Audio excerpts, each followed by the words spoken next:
Hi friends, ఇవాల్టి recipe ఇన్స్టెంట్గా tomato పచ్చడి. ముందుగా ప్యాన్లో ఆయిల్, ఇంకా ఆవాలు, కచ్చా పచ్చగా దంచుకున్న వెల్లుల్లి, ఎండుమిర్చి, జీలకర్ర 1 స్పూన్ వేసుకొని కరివేపాకు వేసుకొని బాగా కలుపుకోవాలి. 1/2 కిలో టమోటో ముక్కలు వేసుకున్నాను.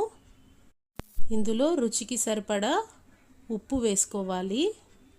ఈ టమోటోస్ అన్నీ సాఫ్ట్గా మగ్గేంత వరకు వేయించుకోవాలి. ఆయిల్లో పసుపు, తగినంత కారం వేసుకొని బాగా కలిపేసుకోవాలి. ఈ టమోటో పచ్చడి 10 to 15 డేస్ నిల్వ ఉంటుంది. ఇన్స్టెంట్గా చేసుకోవడానికి బాగుంటుంది.